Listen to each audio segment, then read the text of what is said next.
Salut tout le monde, salut les monégasques, bienvenue pour un nouveau débrief. Alors on va parler de la demi-finale de Coupe de France, le match tant attendu pour les monégasques qui commençaient à avoir des objectifs de plus en plus réduits, de moins en moins de chances d'attraper l'Europe, parce que je vous rappelle que le championnat on est devenu catastrophique et qu'on est dans le ventre mou de la Ligue 1, donc en championnat ça ne va plus.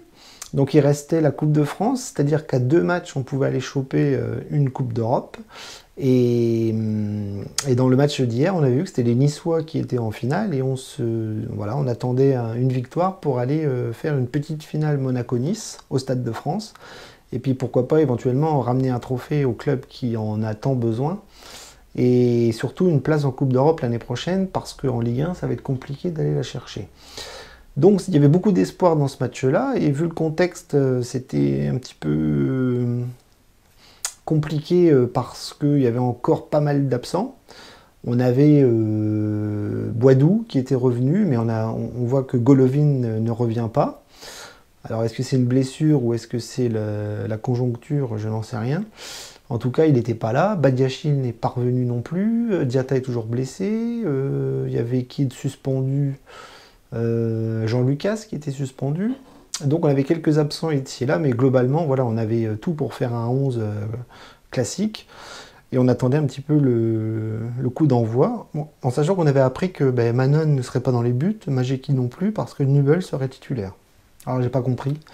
J'ai pas compris la gestion du gardien. Le but du jeu, c'est quand même de laisser des gardiens jouer quand ça se passe bien dans une compétition, c'est leur montrer leur confiance. Et puis là, non, Clément a tout foutu par terre.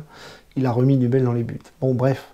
Donc voilà, la composition est tombée. On a vu que Fofana remplaçait Jean-Lucas. Et globalement, c'était la même équipe, à une exception près, Volland qui était sur le banc. Volland ne fait plus rien sous Clément, donc Volland était logiquement absent du 11. Donc c'était Vanderson et Gelson sur les côtés, avec Diop plus axial avec Fofana, Ben Yedder devant, Tchouaméni derrière, et puis dans la défense, on avait Sidibé, Dissassi, Maripane, Caio Henrique, et donc Nubel dans les buts. Voilà, donc je ne vais pas faire une longue vidéo, je ne vais pas faire un long débrief, j'ai même pas envie de le faire tellement je suis dépité. Vous connaissez le résultat, encore une fois c'est une déception, on n'ira pas en finale.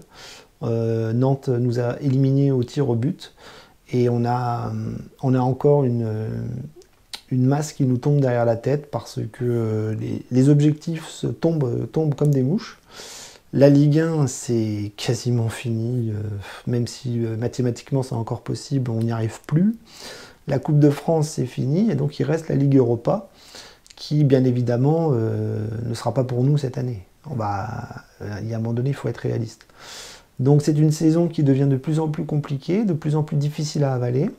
Depuis le début, on fait n'importe quoi. Sous Kovac, ça n'allait pas. Au mercato d'hiver, on a changé de coach, c'était une catastrophe.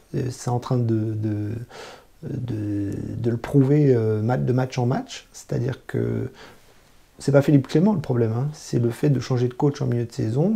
On a bien vu que ça a tout foutu par terre parce tout est à refaire, tout est à retravailler. Et on n'arrive pas en fait. Les joueurs n'arrivent pas à trouver une dynamique tout de suite, c'est impossible. Et donc on perd nos matchs, on n'avance pas, on n'avance plus. Et c'est toute l'ambition du club qui s'envole. Donc là ce soir on est éliminé, c'est terrible, on perd au tir au but. Alors il est bien évident que perdre au tir au but c'est toujours très difficile. Mais il ne faut pas oublier qu'il y avait un match avant et on a fait 2-2. Et honnêtement... voilà, trop d'erreurs défensives, encore une fois. Si je devais résumer le match, c'est ça. Je ne nous ai pas trouvé très très bons. C'est-à-dire que je nous ai trouvé très très fébriles derrière. C'est-à-dire dès que ça accélérait un peu, on était en panique. On a pris 2 buts ridicules. On a encore marqué un but contre notre camp. Cette année, on n'arrête pas de faire ça. Ce qui montre bien que défensivement, on ne maîtrise rien. Devant, on n'y arrive pas non plus. C'est-à-dire que les principes de Clément, on ne les voit plus. C'est-à-dire que ça ne percute pas, ça ne marque pas, ça ne se procure pas d'occasions très très franches. C'est toujours des demi-occasions qu'on a tendance à mettre à côté, ou sur un défenseur, ou au-dessus. On n'y arrive pas. On fait des centres au deuxième poteau, voire au troisième. C'est d'un compliqué, c'est d'un compliqué. Voilà, beaucoup d'erreurs techniques, beaucoup enfin, un manque de maîtrise flagrant.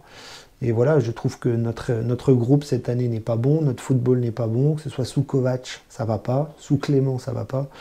Donc il est bien évident que Paul Mitchell et la direction n'ont pas construit une équipe qui gagnera quelque chose cette année, ça j'en suis convaincu. Et maintenant, voilà, on en a la preuve flagrante ce soir.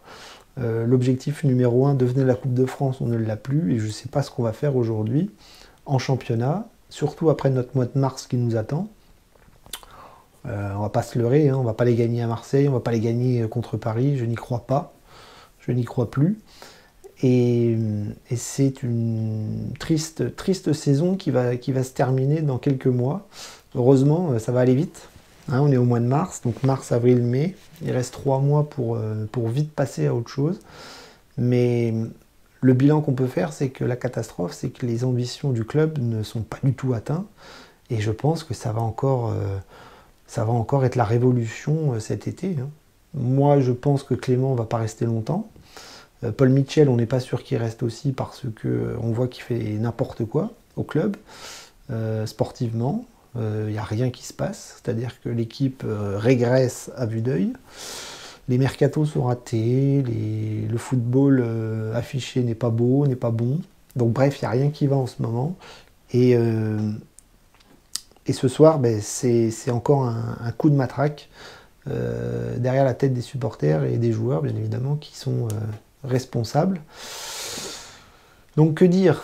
C'est encore une sale soirée. On les enchaîne. On ne gagne plus parce que je pense qu'on aurait dû gagner ce match pendant les 90 minutes. On ouvre le score. On met un but contre notre camp. On prend un deuxième but sur un cirque défensif. Et Boidou qui arrive à marquer un but. Et j'en suis très content pour lui. Mais à 2-2, voilà, je ne les sentais pas du tout, ces pénaltys, et j'avais raison. C'est-à-dire que Nubel, depuis qu'il est arrivé à Monaco, tous les pénaltys, il les a pris. Il n'est absolument pas dangereux, il n'est pas imposant, il est statique, il n'est pas du tout charismatique sur sa ligne. Enfin bon, bref, ce n'est pas du tout un gardien pour les pénaltys. Donc voilà, donc j'ai pas très envie d'analyser tous les joueurs parce que je suis fatigué. Il est très tard, il va être minuit, je travaille demain. Et je peux juste faire le bilan de l'instant T où Monaco est en train de sombrer assez sévèrement. Hein. Je dois vous dire que là, en championnat, dimanche, on n'était quand même pas bien du tout. On est quand même 9e de Ligue 1, ce qui est un classement pourri. On va pas en finale alors qu'on était à 2 doigts d'y aller.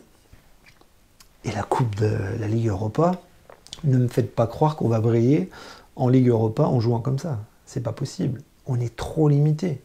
On est trop limité.